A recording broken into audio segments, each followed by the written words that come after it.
Hello gamers, this is Brain from GameBrain.media, and this is the MotoDIRT Racing channel. I have several channels. Check them out. There's not a lot of content at some of them, but YouTube makes you put your life in buckets, so here it is. Hey, if you want to help me buy a new hard drive, buy a new video card, you can buy me a coffee. You can go to donate via PayPal or just use a regular credit card. You don't have to be a member of PayPal or blah blah blah blah. Who cares? Today we are talking about kickstarting the MX Game Revival, dude. What am I talking about? I'm talking about the MX Game Revival. All right, so here we are. 1998, Motocross Madness came out. There is currently a folder out there that you can download, and it runs from the folder. It already has DG graphics, widescreen fix, high resolution fix. Well, maybe not widescreen fix, but there's 600 user created nationals pre-installed. There's a bunch of plugins for the original, really old track editor for the Supercross tracks, but you're going to have VB, Visual Basic Runtime 5 and or 6 in order to try to run the track editor. Mine crashes, but I am hoping that will be resolved eventually. All right, now in the year 2000, Motocross Madness was wickedly popular, game of the year thing. So, Rainbow Studios saw the writing on the wall and said, "Hey, we need to capitalize on this right now." So they built Motocross Madness 2, and it was leaps and bounds better than Microsoft Motocross Madness 1. Built by the same studio, Rainbow Studios, the guys who are still doing all these games. Anyway, next up was MX vs. ATV Unleashed. Apparently that was unleashed on the console, Xbox and stuff like that. And eventually it came to the PC. But then along came MX vs. ATV Reflex, and everybody fell in love with Reflex because it gave you so much more control. Yeah, just that's it. It's one word, control. Yeah, you could do left, right, up, down, back, forward, angle. Reflex was one of the I would dare say the pinnacle of the series. Now, MX vs. ATV Legends is very good, but they have a locked garden. You're not allowed to play. You're not allowed in the garden. No trespassing. You can't make user tracks. And that is the downfall of MX vs. ATV Legends for me. Now, they've got a lot of good content, but I'm just not willing to constantly be forking over money for it. But yes, I am, because I know this is jacked up, but you buy the core game, and they've been kind of live servicing the game for 5 years. But I've also bought different seasons of the game and different DLC and stuff. But man, dude, give us that shit with some Unreal Engine 4 tutorials on how to do the things you're doing, because you've made a locked garden. You've locked us out of the garden. But ATV Legends would be freaking legendary if they would just give us a little bit, right? Give us a track editor, dude. Give us the ability to modify our bikes and skins ourselves. I want to make the AMA team jersey.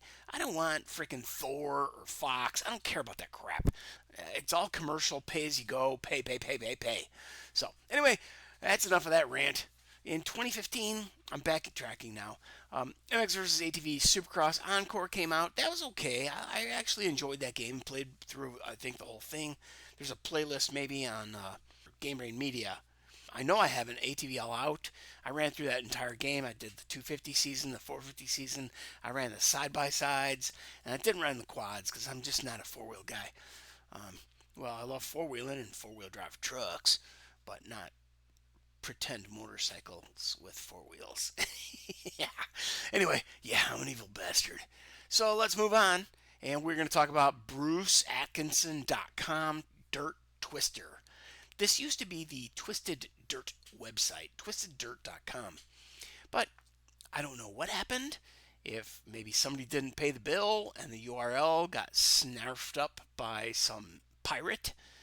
But there's some garbage content at twisteddirt.com Therefore, Bruce, the original owner of twisteddirt.com, or one of the partners in twisteddirt.com, has rebuilt the site, dude. Even the forum is here. Yep. All right, and now recently, there's a group that has popped up in Discord called the Madness Crew. They play Motor City what's it called? Midtown Madness, Monster Truck Madness, Motocross Madness, and I thought there was one more. But anyway, you can go here. Oh, there it is. Midtown Madness, Midtown 2, Midtown 3, Monster Truck 1 and 2, Motocross 1 and 2. So you can go there. I got links in the description below, or you can type in this gobbledygook that's in yellow on your screen right now. And they also have a game download section, which is primarily for grabbing a bunch of tracks in a big fat download and being able to play online. What? Yeah, I'm going to cover that more coming up. There's another group that has erupted from the Madness Crew, and that is the Retro MX Revival. You can see that up here in the top left corner. I've got the green circle on it. I've got my mouse flying around annoying the hell out of you. And then I've got the Discord gobbledygook. But you'll find it, dude. You'll get there. Just go type in Discord Retro MX Revival and you'll probably get there. And if not, well, I'll try to remember to post a bunch of links under this video after I post it. So let's move on. There's the Madness Crew has been like remarkable at trying to preserve the history of this game series. So we've got Motocross Madness, we've got Motocross Madness 2, we have MX vs. ATV Unleashed, and we have MX Reflex. The core four, bro. To me, that is the core four. You go play Motocross Madness and you're going to realize that, yes, for all of its faults, it was the beginning of everything to me. Other people might argue, oh man, MX Mania had better this and that, animations and backflips and stuff. Okay, whatever. Anyway, here we are, right? It's the year 2026. It's 28 years after Motocross Madness, the original, came out. Now, these games are played online through a system called Radmin. Radmin VPN is capable of creating a local area network even though you are a distributed network. It takes all the people joining a specific IP address and puts us all into the same game. It's pretty awesome. Not every game works perfectly with this. There are some exceptions and there are some deviations where you'll have to use a different program. But I've used Radmin and it's safe to my experience. I downloaded the package. I scanned it with everything I got. Spyware, malware, virus, and everything's cool. And then we ran some races and everything checked out and everything was awesome. Next up, I'll be showing off more than 2,500 custom user-made tracks in my next couple of videos.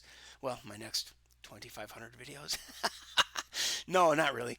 But really, all four games have just a giant reservoir of untapped greatness in what are called user-created tracks. And I will preach it to the high heavens, man, that if ATV versus, or MX versus ATV Legends gave us a track editor, and guess what? You need to have Unreal Engine 4. You might need Blender and some other crap for some other things. You're certainly going to probably need Photoshop, but there's got to be a way that Joe User can make tracks just like the developers, if the developers gave us tools to start making those tracks. Look at MX Bikes, look at MX Sim, right? There are tools, there are users who have taken what was given to them and turned them into some phenomenal tracks. However, MX Sim and MX Bikes have a really just over-the-top, too hardcore simulation mode. And even their simple mode kind of sucks to me. Or maybe it's just, oh, I suck, you suck. No, you suck, you suck. No, I suck, you suck, you suck. Whatever. Uh, like MX bikes and MX sim, they're just not fun. You can't just jump in and go. But what they need to, I think, okay, here's the deal. If MX versus ATV Legends and MX bikes and MX sims had a three-way, and one of them got pregnant, it would be MX versus ATV got pregnant by injecting some of the stuff from those other two games, um, and gave birth to a new genre where there's a freaking slider in the game, that can take you from hero to zero to hero. And realistically, what am I talking about? Well, I'm talking about difficulty levels, right? In most auto racing sim games, you start off as a rookie. Then you go from rookie to intermediate. Then you go from intermediate to semi-pro. Then you go from semi-pro to pro. So if there were 4 different stages of usability in MX Bikes and MX Sim, I would be all over that. But if MX versus ATV Legends gave us those 4 settings as, what do you call it? Incremental growth options, just, slider values, kind of a live service thing where, hey man, we're introducing a new thing where if the regular game is too hard for you, we're going to dumb it down for the total absolute beginner rookie. Hey, guess what? They'd probably sell a bunch more games. But then if they said that they're going to give you a slider to go all the way up to full on hardcore, fall down if you don't, lean appropriately, if you don't hit the keyboard key or the gamepad button to stick your leg out, when you're railing a berm, well, you're going to crash. You're just going to go off the berm because you didn't stick your leg out. You didn't counterweight the bike in order to rail that berm. You don't stick your leg out, you fly over the berm. Done. End of story. Right? So, beginner, medium, well, rookie, beginner, medium, and hard. I would like that kind of scalability. Anyway, that's not what today's video is all about. Anyway, but so yeah, I know so I told you I'd be showing off 2,500 custom user-made tracks in all 4 games that I've noted here, and throwing in several other MX games as we grow. Get it? As we go, as we grow. So one final note. IASM. What the hell? I am beginning to find user-made collections. These are typically 7-zip files. Oh, okay. Now I know what I was trying to allude to here. I am beginning to find user-made collections of user-made tracks. So what somebody has done is they've collected every frickin' track they've ever crossed paths with. They've saved it into a folder, but they unzipped it and deleted the zip because why waste all that hard drive space if the game itself or the track itself is already installed, right? So they're starting to zip up the functional folder that goes in the game, all right?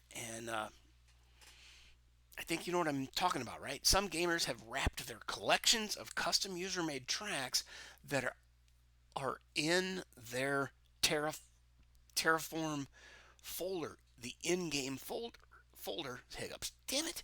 Why do I always get hiccups when I make a video? Because you talk too fast and you talk too loud and you're not breathing. All right. So anyway, I zipped them up, and they're easy to use folder structures, or they have been zipped up into easy to use folder structures that follow the game folder structure. Like in one game, it's user tracks, in another game, it's Terraform, and then nationals, and blah blah blah blah. Yeah, but it would do. So versus downloading and unzipping 2,000 tracks one by one, you can grab the whole .env file for MCM2 and just dump that whole damn thing into your, well, I would put it into the track manager folder, and then I would use track manager to load and unload tracks. But if you have enough hard drive space and you have enough horsepower on the PC, which should be more than enough for a 26-year-old game to just leave them all out there and leave them all active. But if you're going to join, let's say you're going to join a tournament, you should be able to just go use Track Manager and easily narrow down what you want. So that's enough of that, right? Anyway, that is an evolving trend, and I will keep you posted as things develop. If you subscribe, like, share, leave a positive comment, that will encourage me to keep going. Otherwise, I quit. Well, otherwise, I'm just going to play games and not make videos because this is very time consuming, bro. Imagine if you will. Game Brain's gone.